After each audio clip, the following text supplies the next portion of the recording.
Hello, welcome to our classes. Good morning. हम लोग class 9 lesson 7 जीवम विविधता नामक लेसन के बारे में पढ़ रहे हैं। इसमें हम क्या पढ़ रहे हैं? जंतु जगत के बारे में पढ़ रहे हैं। जंतु जगत में क्या पढ़ रहे हैं? वर्टिब्रेटा, बोले तो कशेरुकी के बारे में पढ़ रहे हैं। हमें पता है कि कशेरुकी या वर्टिब्रेटा को 5 वर्गों में विभाजित किया गया है। किसके कितने वर्गों में? 5 वर्गों में विभाजित किया गया है। तो हमने अब तक मत्स्य वर्ग, जल स्थल चर या बोले तो उभयचर वर्ग, सरीसृप वर्ग और पक्षी वर्ग के बारे में पढ़ लिया है। आज हम क्या पढ़ेंगे? स्तनपायी वर्ग के बारे में पढ़ेंगे, जानेंगे और समझेंगे कि इसमें कैसे जीव रखे जाते हैं, इनकी विशेषता या इसके लक्षण क्या है, जिसे हम पहचान सके कि ये स्तनपायी वर्ग के जीव हैं। वर्ग स्तनपायी या इसको क्या बोलते हैं? मेमेलिया भी बोला जाता है। क्लास कौन सा है? मेमेलिया क्लास है। तो इसकी विशेषता या लक्षण हम जान लेते हैं कि इसमें कैसे जीव रखते हैं। तो विशेषता में पहला देखते हैं, स्तनधारी वर्ग सबसे बड़ा वर्ग है। ये स्तनधारी या स्तनपायी वर्ग कुछ भी आप कह सकते हैं, स्तनधारी या स्तनपायी वर्ग दोनों कहा जाता है।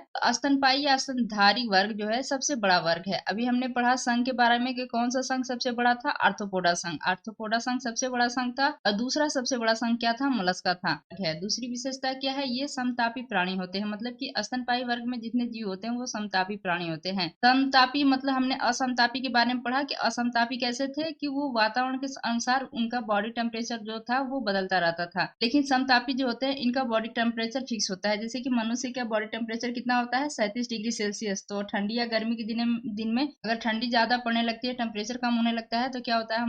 हमें ठंडा लगने लगता है। तो हम अपने बॉडी के टेम्परेचर को मेंटेन करने के लिए उन्हीं कपड़े पहनते हैं कि जिससे कि हमारा बॉडी का टेम्परेचर मेंटेन रहे। वही बता रहा है कि इनका टेम्परेचर बदलता नहीं है। तीसरा है, इनका हृदय जो होता है वो 4 कक्षीय बोले तो 4 चेम्बर्ड होता है। जो स्तनपायी वर्ग में जो भी जीव आते हैं उनका जो हृदय होता है वो उस हृदय में कितने चेम्बर होते हैं? 4 चेम्बर होते हैं, बोले तो 4 कक्षीय होता है। चौथा है कि मादाओं में सुविकसित स्तन ग्रंथियां, दुग्ध ग्रंथियां, या इसको हम कह सकते हैं दूध उत्पन्न करने वाली ग्रंथियां भी कह सकते हैं, ये पाई जाती है। किसमें पाई जाती है? मादाओं में पाई जाती है। होता है इससे पूर्ण शिशु आहार। शिशु आहार मतलब उनका जो भी नवजात शिशु होता है उसका आहार होता है ये दूध। तो दूध स्रावित होता है, जिससे कि दूध ग्रंथिया से या स्तन ग्रंथिया दूध ग्रंथिया से दूध स्रावित होता है, जिससे कि उनके नवजात शिशु या इनका शिशु का आहार वही होता है। पांचवा है कि इनकी त्वचा पर बाल होता है। जो इस वर्ग में जो जीव रखे जाते हैं इनकी त्वचा पर बाल होता है और श्वेत ग्रंथियां और तेल ग्रंथियां पाई जाती हैं। श्वेत ग्रंथियां के बारे में हम जान लेते हैं। छठा हम देख लेते हैं कि ताप के नियमितीकरण के लिए श्वेत ग्रंथियां बोले तो स्वीट ग्लैंड पाई जाती है। आप स्वीट से समझ सकते हैं कि पसीना, मतलब कि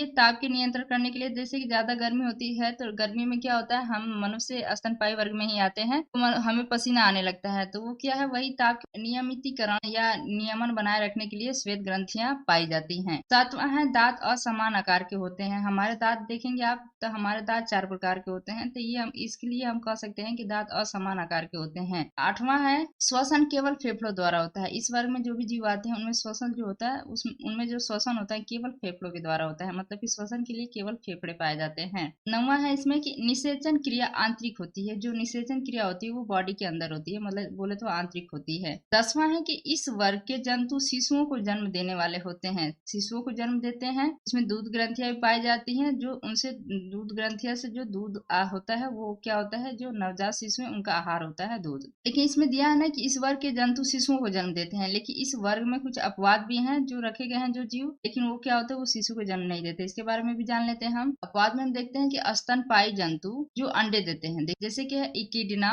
या प्लेटिपस, ये जो है ऐसे है जीव जो अंडे देते हैं। पॉइंट है कि कंगारू जैसे कुछ स्तनपायी में अविकसित बच्चे मार्सुपियम नामक थैली में तब तक लटके रहते हैं जब तक कि उनका पूर्ण विकास नहीं हो जाता है। इससे हम कह सकते हैं कि कंगारू एक ऐसा स्तनपायी है जिसके बच्चे जो होते हैं वो अविकसित होते हैं, मतलब कि अविकसित बच्चे को जन्म देते हैं। अब आते हैं कि स्तनपायी वर्ग में जो भी जीव आते हैं उसका उदाहरण देख लेते हैं। तो स्तनपायी वर्ग में जो जीव आते हैं उसका उदाहरण है मनुष्य, जैसे कि हम मनुष्य हैं, ये स्तनपायी में आते हैं। कंगारू, चूहा, हाथी, बिल्ली, गिलहरी, चमगादड़ आदि। आप समझ सकते हैं कि आपके अंदर जो भी लक्षण दिखाई दे रहा है, आप उस लक्षण को भी अगर लिख देते हैं, अगर कुछ नहीं याद है आपको स्तनपायी वर्ग के बारे में अगर पूछ दे रहा है तो आपके लक्षण जो दिख रहे हैं वो आप बता सकते हैं। मनुष्य है, उसमें हमारे शरीर पे बाल पाए जाते हैं, स्तन ग्रंथियां पाई जाती हैं, मासिक चक्र पाया जाता है, ये सब इसमें आप सब लिख सकते हैं। अगली वीडियो में हम नाम पद्धति बोले तो द्वि नाम पद्धति या वैज्ञानिक नाम के बारे में पढ़ेंगे। Thank you for watching. Please like and subscribe my channel.